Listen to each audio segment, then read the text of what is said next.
전도서 제5장. 너는 어느 지방에서든지 빈민을 학대하는 것과 정의와 공의를 짓밟는 것을 볼지라도 그것을 이상히 여기지 말라. 높은 자는 더 높은 자가 감찰하고 또 그들보다 더 높은 자들도 있음이니라.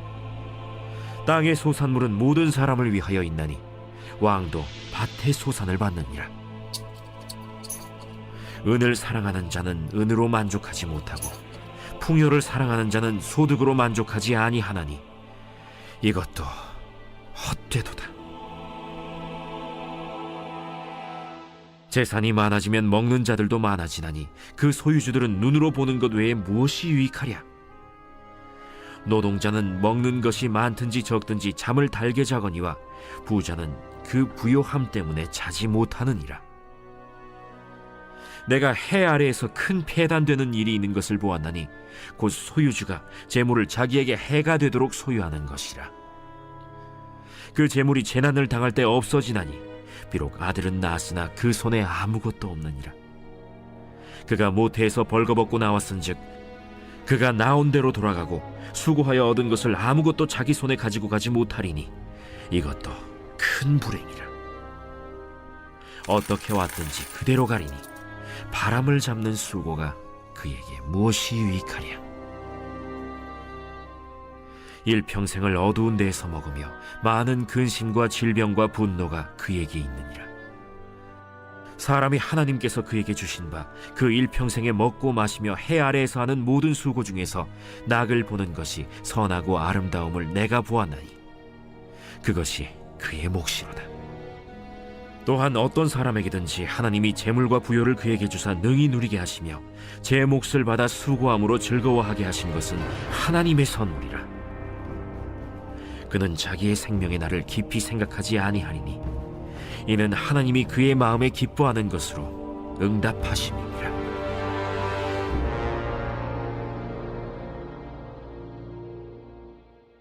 할렐루야. 사랑하는 열린문교회 성도 여러분, 지난밤도 주님 주신 은혜와 평강 가운데 단잠 주무셨습니까? 아침을 깨우는 말씀, 수요일 이 아침에 주님께서 저와 여러분에게 주시는 말씀은 전도서 5장 8절로 20절까지의 말씀입니다. 오늘도 주시는 살아계신 하나님의 말씀을 통하여 저와 여러분의 삶 가운데 선명한 성경적 기준이 세워지길 원하고, 또한 그 세워진 기준대로 오늘 하루도 살아내심으로 하나님께서 기뻐하시는 합당한 오늘의 삶을 살아내시는 저와 여러분이 되었으면 좋겠습니다. 매일 성경의 해설자는 오늘 본문의 제목을 행복의 비결이라고 제목을 붙였는데요. 오늘 본문을 읽어보니 참으로 잘 지은 제목이다라는 생각이 들었습니다. 여러분, 이 시대를 살아가면서, 이 세상을 살아가면서 여러분의 행복의 조건, 여러분은 무엇을 먼저 떠올리십니까? 물론 이 영상을 보는 여러분들은 모두 이 성숙한 신앙인들일 것이기에 여러분들이 우선으로 꼽는 행복의 이 비결, 첫 번째 이 비결을 어쩌면 여러분의 신앙에서 찾을지 모르겠습니다. 그러나 일반적으로 그리스도인이든 비그리스도인이든 행복의 비결을 물을 때에 대부분의 사람들이 먼저 떠오르는 것이 어떤 재물 아닐까라는 생각을 해보게 됩니다. 그도 그럴 것이 이 물질 만능주의 시대, 사실 이것은 단순히 이 시대에 대한 이야기뿐만 아니라 고대로부터 지금까지 인간의 역사에서 가장 탐하고 우상시하며 그리고 가장 갈망하는 것이 사실 이 재물이지 않을까라는 생각이 드는데요. 어찌되었든지 간에 이 시대의 문제이든 아니면 인간의 이 욕망의 문제이든 결국에는 행복의 비결을 묻는 누군가의 질문에 우리는 어쩌면 첫 번째로 이 재물, 이 소유에 대해서 떠올리기가 쉬울 것 같습니다. 사실은 언젠가도 여러분에게 분명히 이야기했지만 이 재물이라는 것, 소유라는 것, 사실은 그것 자체가 나쁜 것이 아님에 대해서 분명하게 이야기했습니다. 혹 어떤 이 신앙 집단들은 이 재물이라는 것, 재산이라는 것, 물질이라는 것에 대해서 좀 부정적으로 가르치고 인식시키는 경향이 있는 집단들도 종종 보게 되는데요. 성경에서는 조금도 이 재물이라든가 이 물질이 나쁜 것이다라고 못 박아서 우리들에게 가르치거나 기준을 주는 것이 아님을 우리는 분명히 알 수 있습니다. 왜냐하면 초대교회에서도 하나님께서 교회를 세우기 위해서 또한 이 가난한 자들, 고아, 그리고 이 과부된 자들을 구하기 위해서 이 구제 헌금, 그리고 이런 예물들을 받았던 것, 모았던 것을 우리가 기억할 때에 돈 자체, 물질 자체를 부정적으로 여겼다면 교회를 세우고 구제 사역을 하는 데 있어서 이 물질이 사용됨에 대한 기록이나 그와 같은 어떠한 사역들은 성경에서 부각시키거나 나타내서는 안 됐을 것인데, 결국에는 이 역사를 살펴보아도 알듯이 초대교회사에서 사실은 부유한 이들의 도움이 교회를 세우고 복음을 전파하고 구제하는 데 얼마나 큰 공을 세웠는지를 너무나도 잘 나타내 보여주고 있습니다. 그런 의미에서 다시금 이야기하지만 성경에서는 결코 이 소유라든가 재물 그 자체를 악한 것이라든지 나쁜 것으로 우리들에게 이야기하고 있지 않다라는 거예요. 다만 중요한 것은 그 재물이나 소유를 바라보고 대하는 우리들의 마음가짐과 그 중심에 따라 결국에는 그 소유가 악한 것이 될 수도 있고 선한 것이 될 수도 있음에 대해서 분명히 이야기하더라는 것이죠. 그렇기 때문에 우리 신앙인들은 늘 이와 같은 성경적인 기준을 그리고 개념을 갖고 있어야 됩니다. 세상에 우리 스스로가 악하다 선하다를 우리가 결정하여 그것에 대해서 터부시하거나 어떤 것을 선호하는 것이 아니라, 사실은 아무리 선한 것으로 여겨질 만한 것이다 할지라도 그것을 바라보고 그것에 대해서 대하는 우리들의 마음의 중심이 온전하지 못하다면 그 선하게 여겼던 것이 도리어 악이 될 수도 있는 것이고, 어쩌면 세상의 관념에 악한 것처럼 여겨지고 기준되어져 있는 것이다 할지라도 그것을 대하는 우리의 마음이 선하고 온전하다면 그것이 결코 악이 아닌 도리어 선으로 우리들에게 주어질 수도 있음에 대해서 우리는 늘 기억해야 한다는 것이죠. 그렇기 때문에 정해진 어떤 것이 중요한 것이 아니라 그것을 바라보는 우리의 마음가짐이 중요하다. 이와 같은 개념들을 분명히 붙잡고 있어야 합니다. 오늘 이 재물에 대해서 이 교훈하고 가르치는 오늘 본문에 솔로몬은 이와 같은 개념을 더욱더 분명하게 드러내는데요. 두 번째 단락과 세 번째 단락을 저는 오늘 좀 자세히 보았는데요. 소제목 자체가 그렇습니다. 두 번째 단락의 제목이 무엇이냐면 재물에 따르는 위험입니다. 그렇다면 일반적으로 우리가 생각했던 것처럼 결국에는 재물이라는 것이 갖는 어떤 위험, 그리고 그 요소들에 대해서 이야기하겠구나 쉽게 생각할 수 있을 것 같은데, 근데 그 다음에 의외의 또 소제목이 등장하는데 세 번째 단락에는 재물에 따르는 기쁨이라는 제목을 상반되이 우리들에게 제시하더라는 거예요. 이런 부분에서 우리가 헷갈릴 수 있는 거예요. 그렇다면 재물이라는 것이 위험하다라는 거야? 아니면 재물이라는 것이 좋은 것이다라는 것이야? 라는 어떤 헷갈림이 있을 수 있다라는 것이죠. 그렇기 때문에 오늘 본문을 읽을 때 우리는 오늘 이 전도서의 기자인 솔로몬이 도대체 무엇을 이야기하려고 하는지 그 의도를 자세히 살필 필요가 있는데요. 일단은 두 번째 단락, 재물에 따르는 위험이라는 소제목을 갖고 있는 두 번째 단락을 보면 12절 보니 노동자는 먹는 것이 많든지 적든지 잠을 달게 자거니와 부자는 그 부요함 때문에 자지 못하느니라. 결국에는 이 대조 무엇입니까? 노동자와 어찌 보면 이 부자와의 직접적인 대조를 이루고 있습니다. 근데 이것은 성경 말씀을 떠나서 사실은 우리가 일반적으로 많은 이들이 이야기하는 바잖아요. 없는 자들은 걱정하지 않는데 도리어 가진 자들은 두려워하고 걱정한다. 이유가 무엇입니까?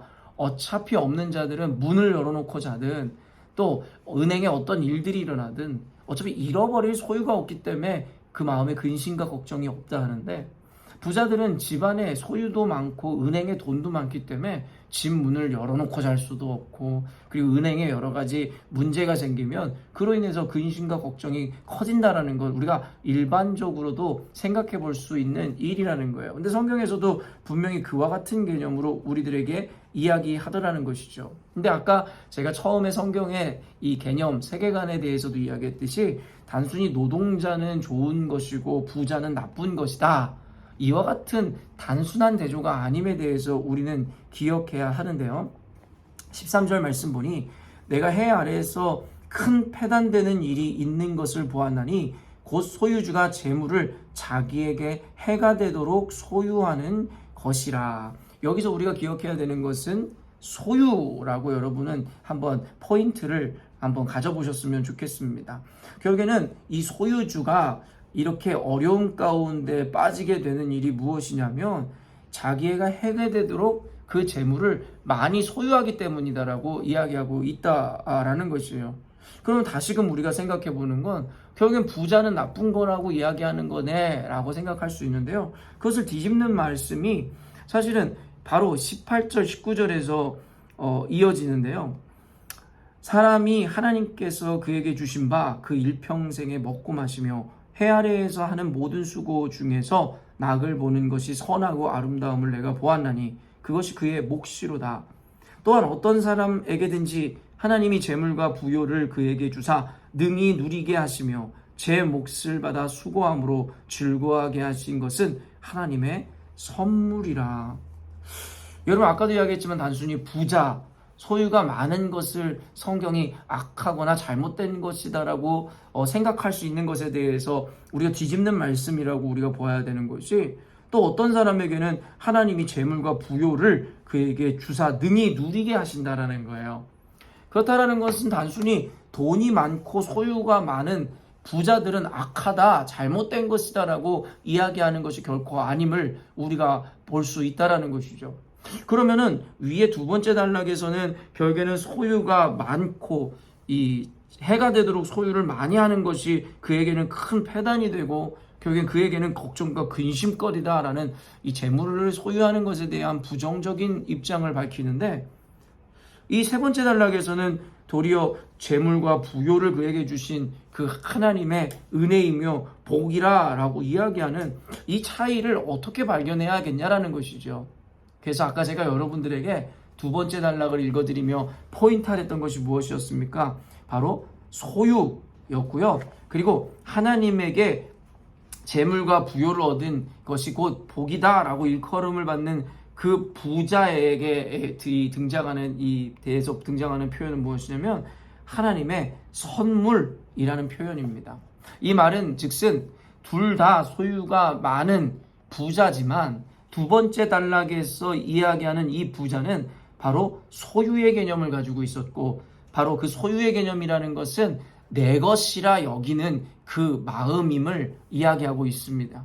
그럼 세 번째는 무엇이라 이야기하는 거예요? 내가 가진 모든 것이 하나님의 선물이라는 것을 인식하고 있었다라는 것이죠. 같은 부를 누리지만 첫 번째 등장하는 자는 그 소유를 자기의 것으로 여김으로 말미암아 그것을 욕망하고 욕심으로 그것을 모으지만, 두 번째 등장하는 이 부유한 자는 결국엔 그 모든 것을 주신 이가 하나님이시며 그것은 하나님의 선물로 여기기에 결국에는 그것을 내 소유로 여기는 것이 아니라 그것을 하나님의 목적에 의해 적절하게 사용할 수 있는 자임에 대해서 우리들에게 보여주고 있다라는 것이죠. 사랑하는 성도 여러분, 우리 그리스도인들은요, 예수 그리스도를 구주로 영접함으로 말미암아 하나님의 자녀가 되었고 결국 우리는 모든 것을 소유한 자들이 되는 것입니다. 왜요? 하나님의 자녀이기 때문입니다. 그럼에도 불구하고 우리는 우리가 가진 것, 우리가 누리는 것을 빼앗길까봐 두려워하거나 걱정할 필요가 없는 자들입니다. 물론 여러 가지 다양한 개념에서 이 걱정할 필요가 없다라는 이 공식이 성립되는 것이지만 한 가지 이유가 무엇입니까? 결국에 우리의 인생은 덤으로 사는 인생, 모든 것이 하나님의 은혜로서 이 거저 주어진 삶이다라는 것에 대한 인식이 있기에 우리가 살아가면서 얻는 명예나 성공이나 부나 모든 것이 하나님의 은혜로 덤으로 주어진 것이기에 그것이 있어도 그만 없어도 그만이라는 삶의 태도를 취할 수 있다라는 것이죠. 실제로 욥에게 이와 같은 이 어려움의 순간이 닥쳤을 때에 욥이 고백하는 것이 무엇입니까? 나는 알몸으로 왔은즉 알몸으로 하나님께 돌아가는 것이 어떻게 보면 너무나도 정상적이고 당연한 것이다. 주신 것도 하나님이시고 가져간 것도 하나님이시기에 하나님을 찬송하지 않을 이유가 없다라고 밝히는 그 내용을 보며 결국엔 그리스도인들이라면 하나님의 소유를 믿는 자들, 하나님께서 주신 그 은혜, 하나님의 선물이라 인정하는 자들이라면 우리가 가진 것에 대해서 우리는 초연할 수 있고 초월하여 결국엔 가진 것을 욕망하는 것이 아니라 하나님이 주신 선물로 인식하여 그것을 적절하게 사용할 수 있게 된다라는 것입니다. 여러분, 차이가 바로 이것입니다. 재물이 도리어 독이 되고 저주가 되는 자의 인생은 자신이 갖는 것, 소유하는 것들을 모두 자기의 것으로 여김으로 말미암아 악착같이 그것에 집착하는 자들이고, 두 번째 소유가 복이 되는 자들은 바로 하나님의 선물로 여김으로 말미암아 그 소유에 집착하는 것이 아니라 주님께서 주신 은혜에 집중함으로 말미암아 그 재물을 하나님께서 기뻐하시는 곳에 적절하게 사용할 수 있다라는 것입니다. 그렇기 때문에 오늘 전도서에 나오는 이 대조를 통해서 결국엔 행복의 이 비결을 무엇이라 이야기하는 것입니까? 단순히 소유한 것이 많다, 없다를 통해서 그것이 어떤 행복을 좌우하는, 좌지우지하는 비결이라고 이야기하는 것이 아니라, 결국에는 내가 가진 소유를 대하고 바라보는 내 마음가짐이 바로 행복의 비결이라고 이야기하고 있더라는 것입니다. 이와 같이 주신 것이 모두 하나님의 선물이고 하나님의 은혜라 여기는 자들은 스스로 가진 것이 많든 적든 관계없이 하나님 앞에서의 평안을 누리고 기쁨과 감사를 누리게 될 것입니다. 그리고 가진 것이 아무리 작은 것이다 할지라도 주신 분이 하나님이시기에 그를 위하여, 그의 나라를 위하여 사용할 준비를 언제나 할 수 있다라는 것이죠. 그러나 그와는 다르게 모든 것이 자신의 노력으로, 자신의 의로 얻어지고 소유하게 된 것이다라고 믿는 자들, 자기가 가진 것이 오롯이 자기의 것이다라고 믿는 자들은 하나라도 더 움켜쥐기 위해서 늘 불안하고, 그것을 빼앗기지 않기 위해서, 그리고 자신이 늘 소유하기 위해서 늘 그 탐심으로 말미암아 결국에는 메말라가고 늘 그로 인해 불안해하며 결국엔 그로 인해서 더욱더 좌절하고 낭망하는 삶의 패턴들을 가져가게 된다라는 것입니다. 이것은 단순히 재물이나 물질에 대한 개념뿐만 아니라 우리에게 주신 어떤 은사라든가 내 삶의 환경이라든가 상황에 대한 개념으로 확대 적용할 수 있을 것 같습니다. 사도 바울이 이야기하듯이 늘 자족하는 마음을 가질 수 있었던 이유는 그의 삶 가운데 주어진 여러 환경들, 상황들, 많고 적음, 좋고 나쁨의 의미가 아니라 주신 것이 하나님이시고 모든 것이 하나님의 선물이라는 것을 인식함으로 말미암아 그는 늘 행복을, 그리고 자족을 고백할 수 있었던 것입니다. 사랑하는 열린문교회 성도 여러분, 여러분은 지금까지의 삶을 살아가며 여러분의 행복의 이 유무 혹은 그 비결을 어디에서 찾고 계셨습니까? 혹시 여러분 삶 가운데 이 재물 혹은 여러분이 원하고 바라는 것을 소유하지 못함으로 인해서 불평하거나 낭망하는 삶을 혹시 살아오시진 않았는지에 대해서 오늘 말씀을 통해 한번 점검해 봤으면 좋겠습니다. 다시 한번 말씀드리지만 여러분의 행복의 비결, 조건은 여러분의 소유한 것, 여러분의 가진 것, 여러분에게 이루어진 어떤 상황이나 환경에 달려있는 것이 아니라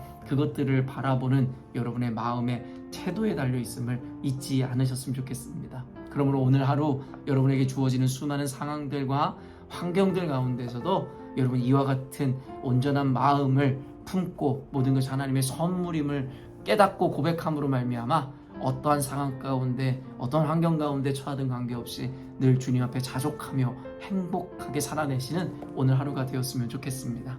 함께 기도하겠습니다. 사랑하는 하나님 아버지, 감사합니다. 오늘도 전도서 말씀을 통하여 영상을 보는 모든 그리스도인들, 특별히 우리 열린문교회 성도들에게 하나님께서 행복의 비결을 가르쳐 주심에 감사합니다.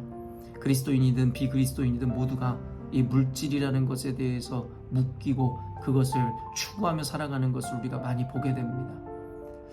하나라도 더 얻으면 더 행복하고 더 복된 삶을 살 것이다라고 어쩜 우리는 착각하며 살아왔는지도 모르겠습니다. 그럼 오늘 말씀을 통하여 우리의 생각을 뒤집으시는 하나님, 그게 많고 적음의 문제가 아니라 내가 소유한 것의 크기에 따라 우리의 행복이 결정되는 것이 아니라 그것에 대하여 어떠한 마음으로 바라보는지가 우리의 행복의 비결이고 조건임을 깨닫게 하시니 감사합니다.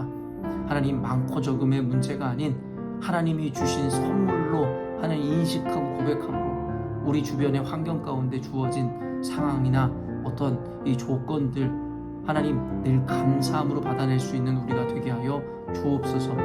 우리가 이 마음을 회복하고 이 마음가짐을 갖게 될 때에 하나님께서는 우리 열린문교회 성도들로 하여금 이 세상을 살아가는 가운데 어떤 환경과 상황 가운데서도 불평 없이 온전한 감사로 그리고 행복을 고백하며 살아갈 수 있게 하시는 줄로 믿습니다. 오늘 말씀을 통하여 깨달은 바대로 오늘 하루도 적용하여 살아내심으로 하나님께는 영광이요 우리의 인생 가운데 진정한 행복을 누리는 오늘이 되게 하여 주옵소서.